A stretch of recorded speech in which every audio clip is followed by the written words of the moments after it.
Xonimlar va janoblar, yangi videomizga xush kelibsizlar. Bugungi videomizda biz $200 dan tortib $500 gacha qanaqa qilib tez va oson ishlab topishimiz haqida gapiramiz.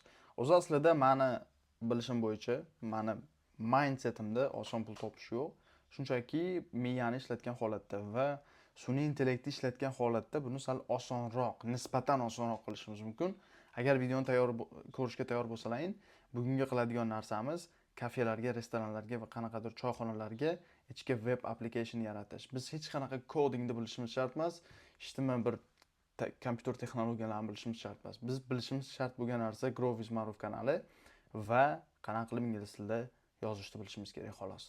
Shunchaki easy peasy lemon squeezy aytib o'tganimdek.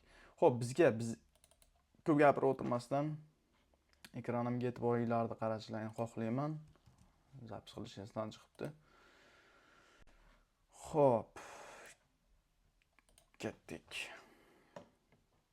Ekranimga e'tiboringlarni qaratishlarni xohlayman. Bizga kerak bo'ladigan narsa Google ga kiramiz. Google ga kirgandan keyin airtable.com. Hammasini men linkini pastda qoldiraman. Foydalanadigan o'z bir dona narsadan foydalanamiz, airtable.com dan foydalanamiz. Hech qanaqa affiliate marketing shunga o'xshagan narsalar yo'q. Bemalol kirib o'sha linklardan foydalanishlaring mumkin. Xo'p. Tell us about yourself deyapti. Qani, I work at qayerda ishlayman?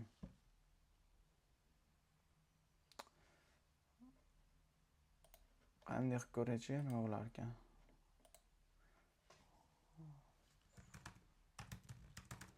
Freelancer qilaylik. Myself, I am on a team. Other personalni tanlaymiz. Hop, continue. Get more done with your team. Team memberimiz yo'q. Короче, team memberlarni emaillarni yozib turib invite qilgin deyapti. Skip qilamiz.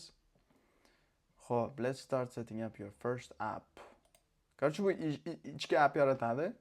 Mana AI bilan yaratishimiz mumkin. O'sha boshlanishda mana xuddi shu.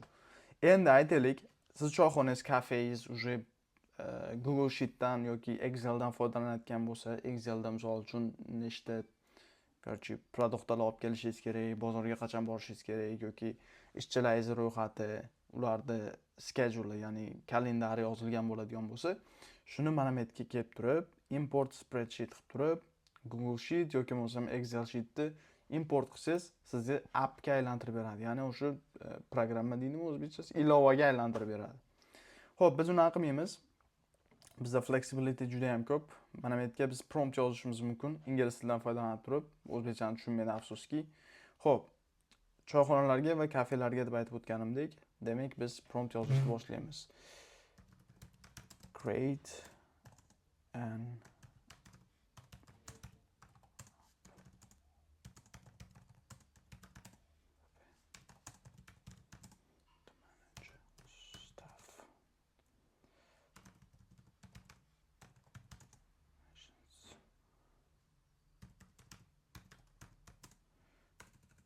schedules,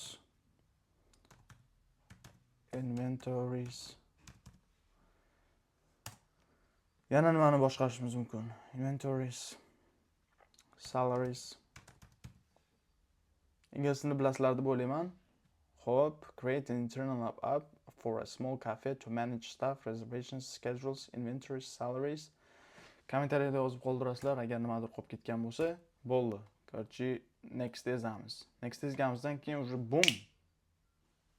Bizi ilovamiz tayyor desa ham bo'ladi. Короче, buni o'zbek tiliga o'girishimiz kerak. Sizni qiladigan ishingiz bitta biznesga borasiz. Короче, qarang. Siz daftarga yozib yuribsiz. 2007-yildan qo'ygan chang bosgan daftarga yozib yuribsiz. Har bitta reservation, ya'ni o'sha bookingni telefonda aka necha kishi kelasizlar, qanaqa stol xohlaysizlar deb telefonda gaplashib yotibsiz. Keling shuni bir ichki ilovaga aylantiramizda, sizni ishingizni ham yurg'izamiz, meni ham ishim yurg'izamiz deysizda, o'zbekchaga tarjima qilib turib sotishni boshlayverasiz. Siz hech qanaqa coding bilishingiz shart emas. Xo'p, how does it look deyapti. Staff o'sha ishchilar, rezervatsiyalar, schedule, qachon ishga kelishi, kalendar, inventories. O'sha produktlar, skladagi bor produktlar и salaries, ya'ni oyliklar. Endi biz bu yerga qo'shishimiz mumkin, klientlarni qo'shishimiz mumkin. Klientlarni nimaga qo'shamiz siz? Klientlar ma'lumotlari, ularning email adreslari, telefon raqamlarini qo'shishimiz mumkin. Kelajakda ularga discount, ya'ni o'sha chegirmalar offer qilishimiz uchun. Ha? Keyinroq misol uchun yakshanba kuni yaxshi ish bo'lmayotgan bo'lishi mumkin. Shuni bilsangiz oldindan, misol juma yoki payshanba kuni biladigan bo'lsangiz, sizga oldin kelgan klientlarning emailiga diskount jo'natishni boshlaysiz. Agar yakshanba kuni keladigan bo'lsangiz 50% yoki 20% chegirma beramiz sizga deysizlik. Уже pastga tushmasdan, revenues pastga tushib ketmasdan smooth ketadi, tekis ketadi. Xo'p, menu items qo'shishimiz mumkin. Menimcha bu internal appga, ya'ni ichki applicationga menuja kerak emas. Yana o'sha choyxonangiz yoki kafe, restoraningiz qanaqadir dastavka xizmatlaringiz bo'ladigan bo'lsa, orderda ham qo'shishingiz mumkin. Expenses, ya'ni o'sha rasxodlar, bularni ham qo'shishimiz mumkin. Feedback, promotions. Ya'ni bizga unaqa ko'p narsa kerak emas. Bizga shunchaki shu app kerak, mana staff reservations, schedules, etc. Xo'p, creating cafe management app. Easy peasy lemon squeezy. Bu 2025-yilda bolalar AI zamoni keldi, sun'iy intellekt zamoni keldi. Hamma biz AI bizdan foydalanyapti, biz ulardan emas deb turgan paytda biz Aikido usulidan foydalanib turib, AI dan bizni foydamizga xizmat qilishidan unumli foydalanib qolishimiz kerak. Xo'p, anyways, ingliz tilini bilasizlar deb o'ylayman. Menki ingliz tilini biladigan insonlar kuzatyapti deb o'ylayman meni. Bilmagan taqdiringizda ham mana oson qilib beraman. Xo'p. Boshidan boshlaymiz. Cafe management app deyapti. Edit page, view data, back to home. Ismini o'zgartirishingiz mumkin buni. Qandayligiga keyin to'xtalib o'tamiz. Xo'p, birinchi bo'lib overview qilaylik. Overview staff deyapti. Ella Espresso, Club Brew, Oliver Roast. Role degani mana nima ish qilishi. Misol uchun aytaylik, bu bola barista bo'lib ishlaydi va chef bo'lishga qiziqib qoldi. Короче, oshxonada ishlashga qiziqib qoldi. Keyinchalik keling mana shu oshxonaga o'tkazing degan bo'lsangiz, siz management sifatida, manager sifatida, ya'ni ish boshqaruvchi sifatida bitta kelasizda mana shu bunday qilib turib, chef qilib nimasini o'zgartirib qo'yasiz. Telefon raqamini o'zgartiradigan bo'lsa, mana o'zgartirasiz. Email adresi, buyoqqa kelamiz. Rasmi endi optional, rasm qo'ysalar ham bo'ladi, qo'ymasalar ham bo'ladi. Mana ishi nechida kelishi. Nechta shift qo'yib turibdi. 8 dan 2 gacha, 6 dan 9 gacha. Ha, ikkita shift bor ekan, короче. Shiftini o'zgartirganingizda mana shu soatlarni ham o'zgartirib qo'yasiz. Salary. Oyliklarni bunaqa tur qilib qo'yibdi. Misol uchun Eve Adams, men bilmadim qanaqa. Oyliklarni ham keyinchalik edit qilib chiqsak bo'ladi. Reservations. Va bunisini o'chirib tashlasak ham bo'laveradi, to'g'risi men unchalik ko'p tushunmadim nimaga bu AI bunday qilib yaratdi. Staff gallery. Staff galleryga kiradigan bo'lsak, mana hammasi, misol uchun Ella Espresso ismini qarang. Mana hammasi yozilgan ma'lumotlari. Agar ichiga kiradigan bo'lsak, mana hamma ma'lumot kelib chiqadi. Misol uchun salary. Oyligi $2900 oylik olar ekan. 21-aprelda to'lashimiz kerak ekan. Bonusi yo'q. Ko'rasizmi? Уже ishchilaringizga siz bonus ham qo'shishingiz mumkin mana mashdan turib. Vashi oson. Siz bosh og'riqdan уже qutuldingizda 200% bor. Ko'rasizlarmi? Staff kanban degani qani? Ustuncha ko'rinishida ekan. Xo'p, anyways, reservationga o'tadigan bo'lsak, Charlie Chocolate. Customer name deyapti. Barcha customerlarda name ham mashda bo'ladi. Email adreslari, reservation date, qachon kelishlari 6-aprel, 13-aprel. Mana bu yerda vaqti, misol uchun 3 da kelar ekan, bittasi 9 da kelar ekan. Number of guests, necha kishi kelishadi? 8 kishi, 3 kishi, 4 kishi. Total table number deyapti. Stolingiz agar nomeri bo'ladigan bo'lsa, qaysi stolga ham ularni o'tkazishingiz oldindan tayyor. Siz короче, mana stol bo'ladimi, bu stol bo'ladimi, aka deb o'tirishingiz shart emas. Bu AI 2025-yilda aytayapman, bu AI dan foydalanib turib, sun'iy intellektdan foydalanib turib biz qilishimiz mumkin bo'lgan narsalar soni juda ham cheksiz, osmonga yetadi. Prosta bundan foydalanish kerak va Grow with Maruf kanaliga a'zo bo'lish kerak. Shunga o'xshagan fantastik toollarni men sizlarga aytib o'taman va o'zi qo'shningizni choyxonasiga yoki bo'lmasa qo'shningiz kafesiga siz shunga o'xshagan narsalarni sotishingiz mumkin. $200 dan $500 deyapman. Endi bu O'zbekiston bo'yicha mahalliy kimdir tanishingiz bo'ladigan bo'lsa, siz 1 millionga sotgan taqdiringizda ham siz hech kim yutqizmaysiz. Demakki, siz qilayotgan narsangiz 15 minutlik videoni ko'ryapsiz-da, shunchaki hayotga tatbiq qilyapsiz. 15 minutda 1 million, 2 million topish menimcha yaxshi. Xo'p, men bitta choy ichib olaman. Buncha ma'lumotni berish oson bo'lmaydi.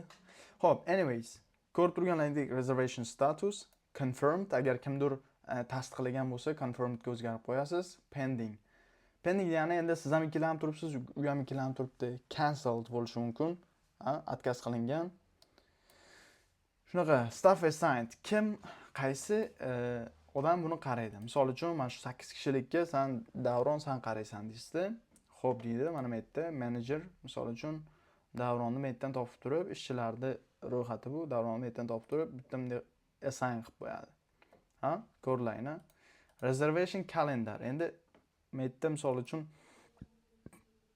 ko'rib turib, unchalik tushunarli bo'lmayotgan bo'lsa, kalendarga bitta kirasizlar. Misol uchun bugun Monday bo'ladigan bo'lsa, dushanba kuni mana bitta reservation bor ekan. Va ikkita bor ekan deylik. Endi qani? Bitta keyingisiga o'tadigan bo'lsak, keyingi haftaga mana boshqa reservationlarimiz bor ekan. Ko'ryapsizlar-a? Schedule ga kiramiz endi. Schedule ga kiradigan bo'lsak, ishchilarni schedule bu. Start time 9 am, shift date bugun mana staff member. Mana ismlari kim kelishi, end time. Tugash vaqti. Masalan, mana bola 9 da kelar ekan, opening shift ekan. 3 gacha ishlar ekan. Total hours 6 hours. 6 soat ishlaydi xolos. Responsibilities, ya'ni o'sha majburiyatlari, nima qilish kerakligi. Dars hammasi yozilgan. Hop, endi inventoryga o'tamiz.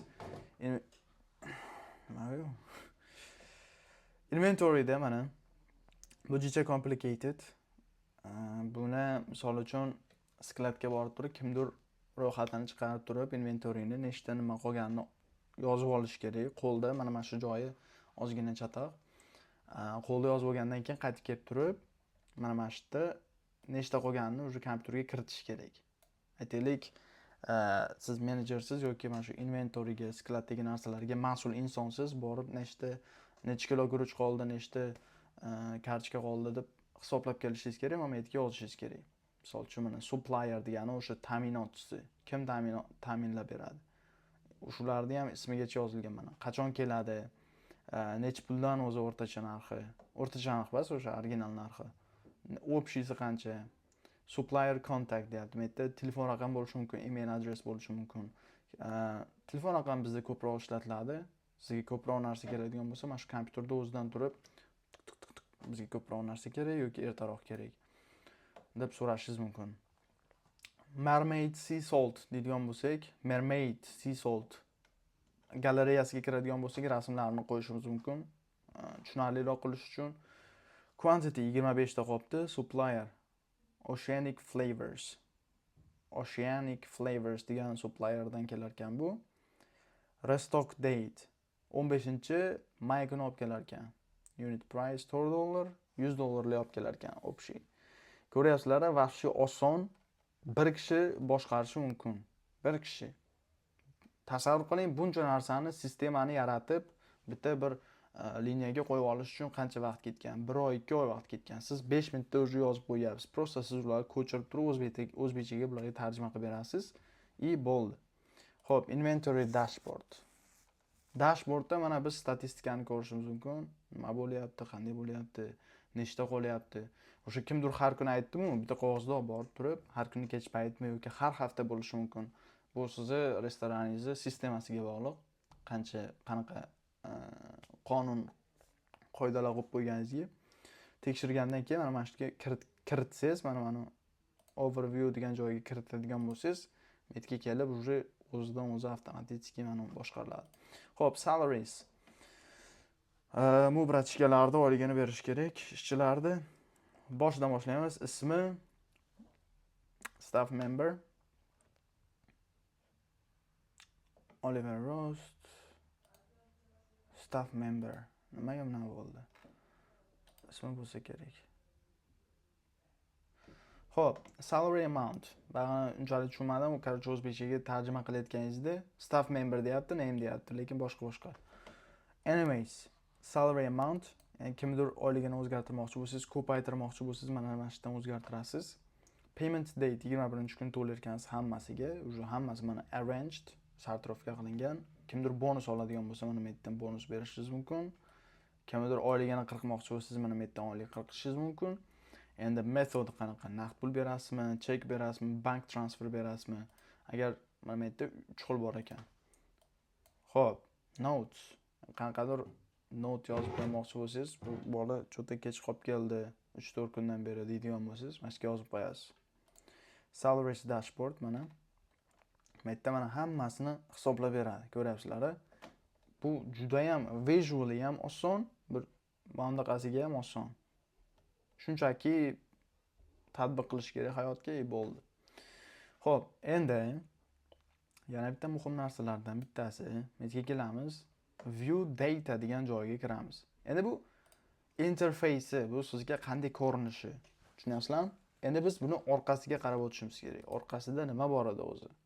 Xo'p, view data. View dataga kiradigan bo'lsak, bunday o'chirib tashlaymiz. Xo'p, boshidan boshlaymiz. Juda ham ko'p bilishingiz kerak. Staff degan joy turibdi, ha? Staff degan joyga misol uchun aytganimdek qilib turib Davlatov ma'ruf qilishingiz mumkin. Roliga bitta kirasiz, roli.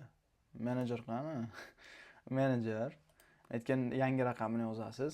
Agar yangi ishchi kelgan bo'lsa deylik, emailni yozamiz, rasmini qo'yamiz, schedule qilamiz bunga. Okay. Schedule. Qani endi?